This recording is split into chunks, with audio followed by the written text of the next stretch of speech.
I've actually gotten to a point where I can pretty much exactly replicate the external physical appearance of a human being.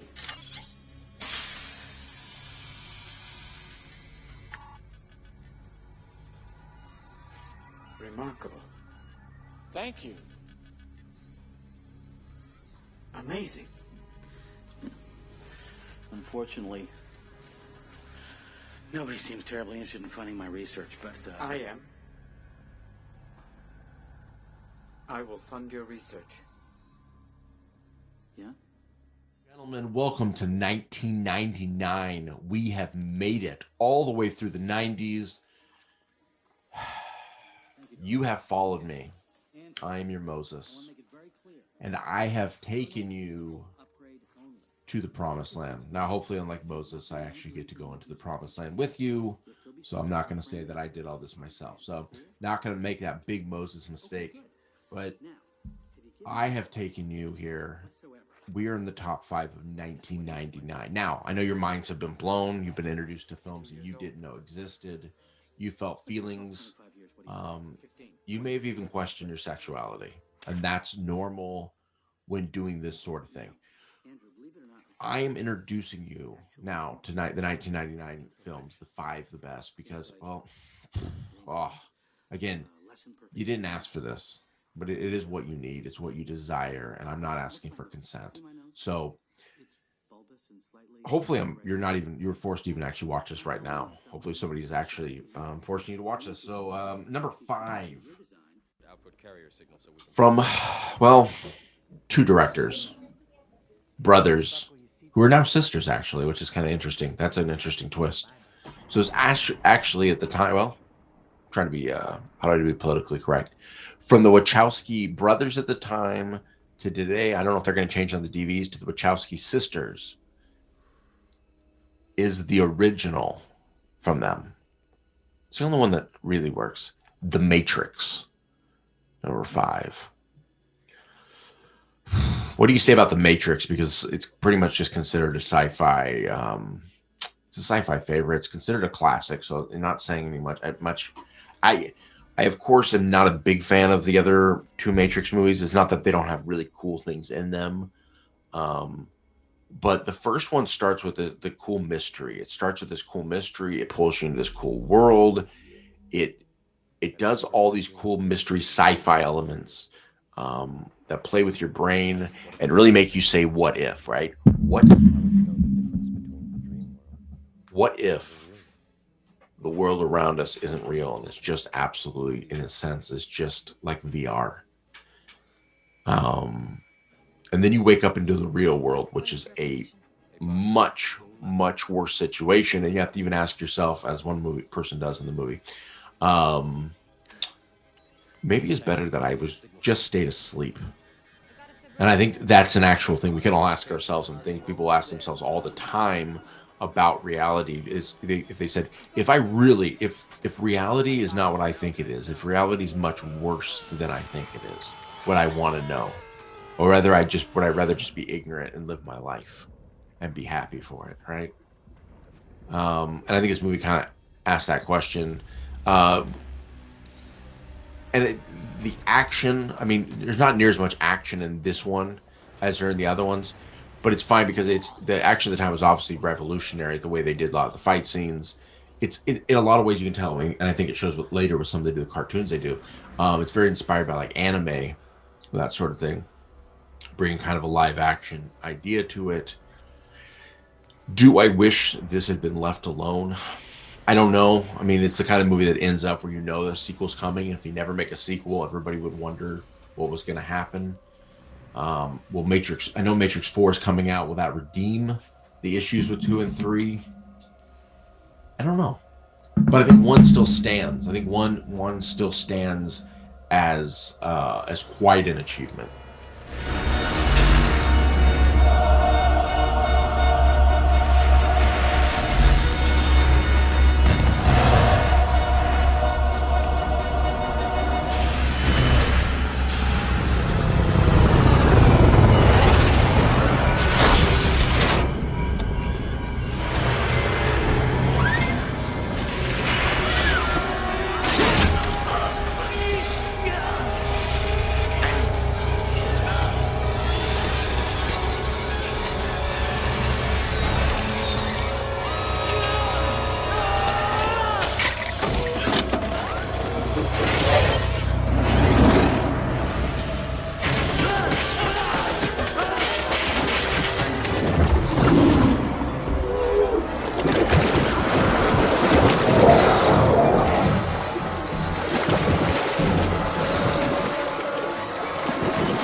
Number 4 of 1999. Now we get in the top 4 here. This, I don't know if this is the hardest top 4, but um, there were a lot of other films here to possibly get. There's some films that didn't make it. So just to point that out, there's movies like Sixth Sense that didn't quite, despite Donnie Wahlberg's performance in that movie.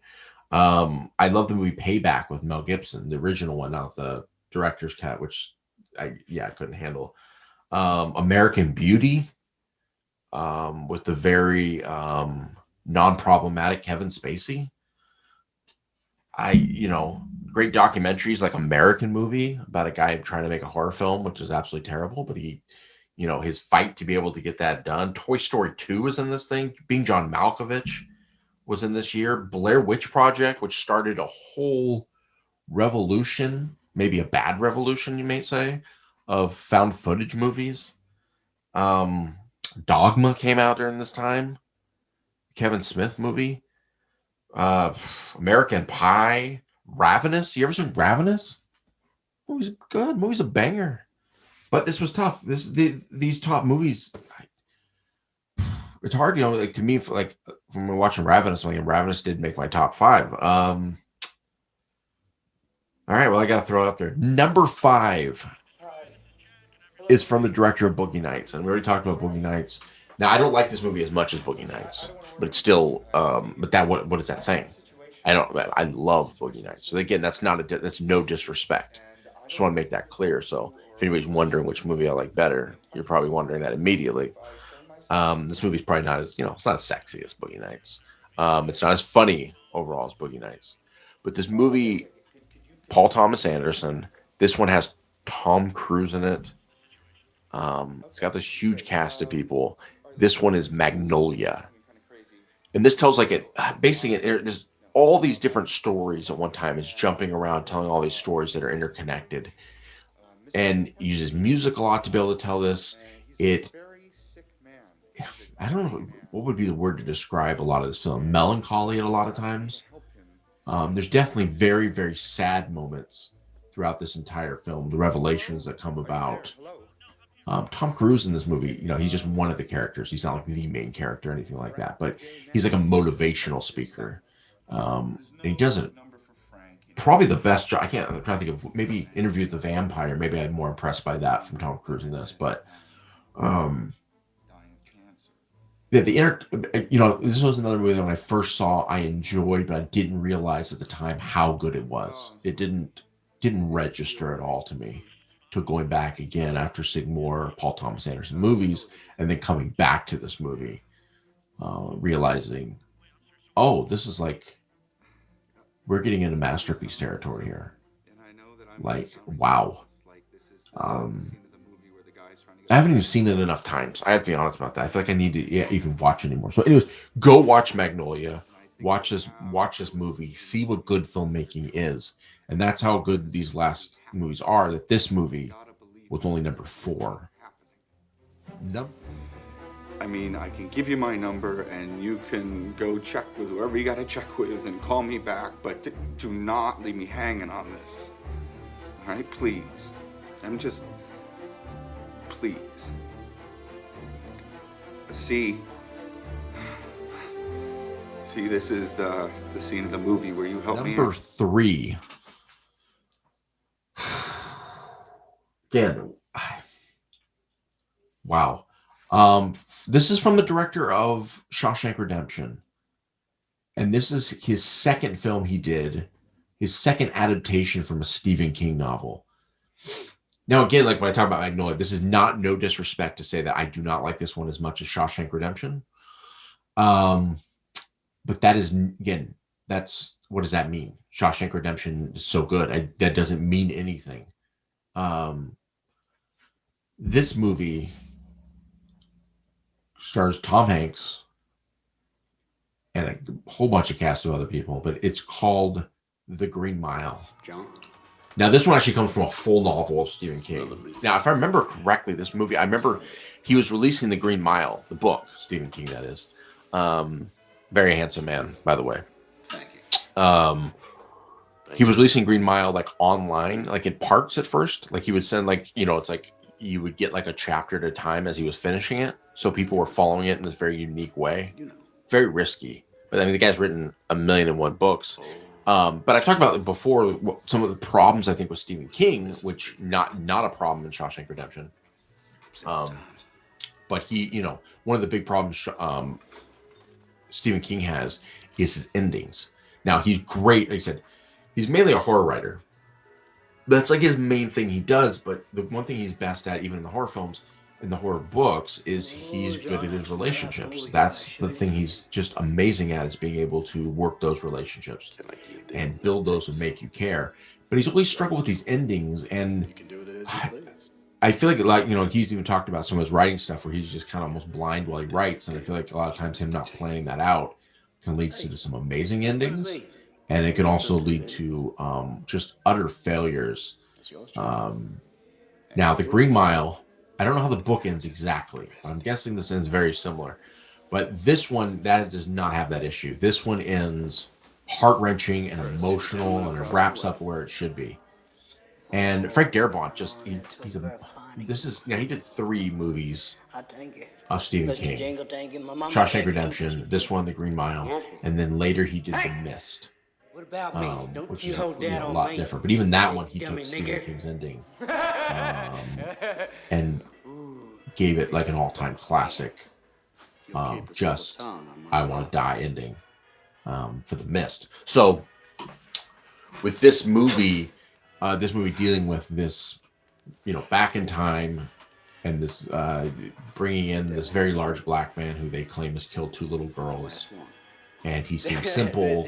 Something's a little weird, and he's putting this on death row. They call it the Green Mile because the actual walk to the electric chair where they kill people, the ground is actually green, and so it feels like a mile. There's actually this whole walk that they do. So you need to see this film if you have not seen this movie. Now, I've talked to a few people like Shawshank Redemption, not really into this one, because this one actually has some, I'll warn you, this one has some magical qualities to it. So this one's a little supernatural, unlike Shawshank. But absolute banger. Check this movie out. Courtesy of the gentleman across the way. Oh, John, that's so very fine of you. I thank you. Mr. Jingle, thank you. My mama thank you too, but she dead. Welcome. Hey! What about me? Don't you hold that on me, you big dummy nigger. Yeah. Number 2. Let's see here. Number 2. Yeah, this one's a comedy. This one's actually a comedy, and this one comes from the writer and director and creator of Beavis and Butthead. This isn't Beavis and Butthead, but this movie is Office Space. Now, I've talked about this movie before, and why this movie is so high. Now, an initial watch, this is another movie as I've talked about. An initial watch I enjoyed, but I had heard how funny it was, and I was like, oh. But I only main thing I'd heard about it so much was because there was a character that, you know, this white guy that, you know, listened to rap music and made rap references, and so that was really what the humor I thought this movie was, which it kind of is at times, but it's not really that. But the test, of course, of any great comedy, and this film is no exception, is how well it holds up over the years. Like, how funny is a movie even 20, 30 years after its release? Is it still funny? Now, there are a lot of movies that I thought were funny and that I go back now and I don't think are funny. Like, I don't want to commit blasphemy, but there's movies like Spaceballs. I mean, Dark Helmet Man is still hilarious, but everything else to me just kind of falls flat at this point. As a kid, I thought it was one of the funniest things I'd ever seen in my entire life, but it just doesn't quite hold up. And I think that happens a lot of times where some humor is great at the moment and some stuff works at the time period, but moving on, it doesn't quite translate. Now, Office Space for me, it seems timeless in a lot of ways because it really just deals with somebody who does not want to work. Now, yeah, it deals with the whole idea of this guy working in a cubicle on a computer doing TPS reports, preparing for the year 2000 when everything was supposedly supposed to, planes were supposed to fall out of the sky and we were all supposed to die. So he's preparing for all this and switching over the computer stuff to be able to stop that, and how much he hates his job. Now, I've never worked in an office setting like that in a cubicle, but it really just speaks to anybody that's just had a job they don't want to do. But it mainly speaks, especially if you've just been in school and just sitting there for, hour after hour, especially as a kid, where you're like, you feel like you're trapped absolutely in a prison for 6.5, 7 hours. Just sitting in a chair and having someone drone at you. And then, obviously then, the best part of your day is going to lunch and trying to find somewhere to sit. Then you have to end up sitting by that kid that nobody wants to sit by. And then you're like, well, at least this kid will let me sit here because he'll let anybody sit here. And then he starts talking to you. And then you're like, oh, this guy's definitely like, a future sex predator.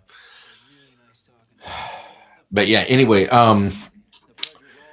this movie leads with this guy that he's just done with his job. He absolutely is not happy and he just wants to do nothing. He just wants to be done with it all. And for me, I'm like, I completely get this. You just, this guy trying to discover like what is his purpose in life. Now I love the fact that he that this guy, when giving this all up and having absolutely nothing, he's still able to hit on and win over Jennifer Aniston, which makes perfect sense. But the characters in this, the way it tells the story, it tells these people that are, all these different mindsets of working at a job. And you see all these people, the people that just fall in line. They're just happy to have a job. They don't care if the job sucks. They don't care about any of that sort of stuff. And other people just cannot deal with where it is, with bosses that seem like they just do not care about anybody and they're just doing their job as well. Everybody, a lot of times, in a sense, being very unhappy where they are, but dealing with it in different ways. So check this movie out, number 2. That is Office Space. We're trying to get a feel for how people spend their day at work. So if you would you walk us through a typical day for you? Yeah. Great. Well, I generally come in at least 15 minutes late. I use the side door. That way Lumberg can't see me. And after that, I just sort of space out for about an hour. Space out? Yeah. I just stare at my desk. And number 1. Now that's after these are films that are like, out of 5, like 4.5 to 5 stars, like boom, boom, boom, right in a row. And to have a number 1 after all of that, it has to be a film that, it has to, in a sense, really rock your world. Now, this was the first film I ever saw in my life that I was, how old was I when I saw it? Probably 18, 19 years old when I saw this movie the first time. It's the first movie I ever remember. Halfway through, I said to myself, this is one of the greatest films I've ever seen in my entire life. And I never said it to myself, just halfway through. I was like, what am I watching? I just loved how it was shot, the humor, the craziness of the story, the acting, everything about it. Just now, a lot of people call this, it's always referred to now, it's made fun of as a bro movie or whatever. And I never thought of that. I guess I understand the overall idea of it, quote unquote, being a bro movie, but it just gets annoying because I feel like a girl kind of enjoyed this movie as well. Yes, it definitely obviously leans more towards guys. Though I love the idea of it being a bro movie because if you read the book is the same thing. Like they really transferred it over. The book's only a couple hundred pages, and they basically transferred it directly over exactly how it is. But the writer of this book, I would definitely not call a bro when you're actually reading the thing. The writer of this book is a homosexual. And yet this movie has nothing to do with that. And he writes this very bro story or whatever, this story of, these two guys meeting up and the one saying, look, you hate your life, almost kind of like Office Space, right? You hate your job, you hate everything. You need to throw it all away, walk away from it, right? Walk away from it. And it gives him this new life. And number 1 for this movie, this is Fight Club. Now, this stars Brad Pitt and Edward Norton again. So Edward Norton's back, obviously, in another starring role, which I didn't even think about to this exact moment that Edward Norton had returned again, even in another great film, just like from 1998, from American History X. But he comes back in this one, a little different in this one. This one he's also fighting. He doesn't look quite so tough. He's just a guy that You know, he works in a job he doesn't really want to work, can't sleep. He's just, you know, it's this idea, and his sense of reality is he has these things. He's trying to gain these things that he wants. And he ends up meeting Brad Pitt. Now, Brad Pitt, of course, any guy's gonna meet Brad Pitt. You're like, who's this guy? He dresses super cool. Um, as he refers to himself, he meets Tyler Durden. And Tyler Durden, played by Brad Pitt, comes in and just basically takes over his life. Where he's just like, stop living the way that you're living. Give up the things that you have. Why do you have these things? And he gives these speeches explaining, like, you don't need these fancy clothes. You don't need these things that match. You don't need these things don't matter. Like, in a sense, like, we're men. We need to get back to what it is. And he makes them feel alive, but then they get in this fight. He's like, we're gonna fight and we feel alive for once. And they just kind of live in a sense like in this abandoned house, and it's just like, let's just live almost, well, kind of like animals in a sense. But this fight that they have, it starts to awaken these other things in these other guys, these other people who feel lost, these other men who feel that they've had dreams that were taken from them. As Tyler Durden says, you know, you all believed you were going to grow up and be, you know, rock stars and movie stars, but you won't be. And you're starting to realize that. And they start this group basically, which they consider Fight Club, which is just these guys are able to finally just fight each other and be peaceful at the end. And this fits in with guys in general. A lot of times, you know, we talk about with guys, a lot of times guys, to get over their anger for each other, just need to throw down and fight. And then it's a lot of times they're just friends afterwards. And this movie really embraces that idea, and it starts to spread where this Fight Club starts becoming even more than that. There's philosophies taught, and it starts going down this other rabbit hole. Now, this is directed by David Fincher, and it has that green look that he loves on everything. And David Fincher, of course, that I've mentioned before, is one of the greatest directors of all time. This might be his greatest film of all time as well. The humor in this the movie's as funny as most comedies in so many parts, and it's directed with such a vision for not only the look, but the weird vibe at times, the weird camera angles it does, the way it sells this relationship between Edward Norton and Tyler Durden, the dirty house that they live in, this abandoned place, like, it makes it both you want nothing to do with it and inviting at the same time. Where as a guy, you also see it, you see this, there's also this level of freedom that is there. And so I do think this speaks to a certain the writer from the book, Chuck Palahniuk, if that's how you pronounce his name. I always forget how his name. He's from around where I'm at, though, in Portland. He you know, they take a lot of stuff he says very directly and they use it in the movie, and he has these thoughts that Tyler Durden speaks of these thoughts you have to be able to have for these sayings. You know, where they bring up, you know, with our fathers, and he talked about, you know, if our fathers left, if our fathers represent God, like, basically, you know, what does that tell us about God? You know, maybe God doesn't want you. He never wanted you.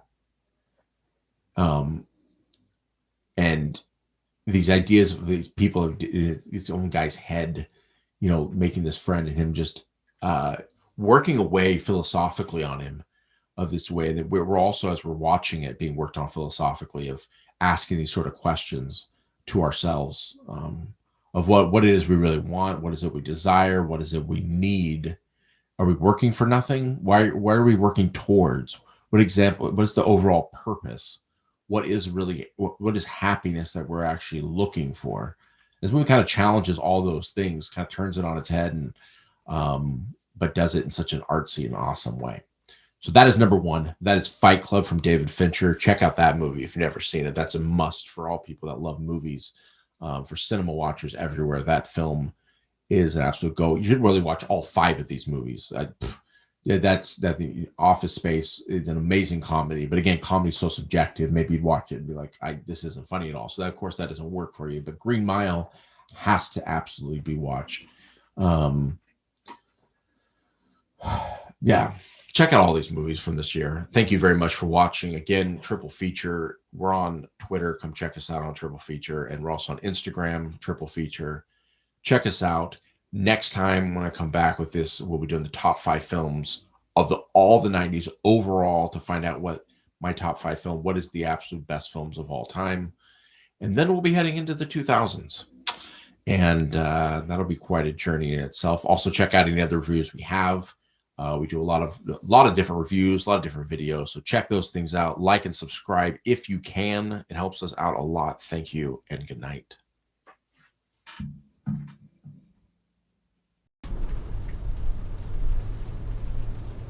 Something on your mind, dear? No. All right, yeah. Why wasn't I told about Project Mayhem? First rule of Project Mayhem is you do not ask questions. What are you talking about? Why didn't you include me in the beginning? Fight Club was the beginning. Now it's moved out of the basement. It's called Project Mayhem. You and I started Fight Club together. Do you remember that? It's as much mine as it is yours, you know. Is this about you and me? Yeah, I thought we were doing this together. You're missing the point. This does not belong to us. We are not special.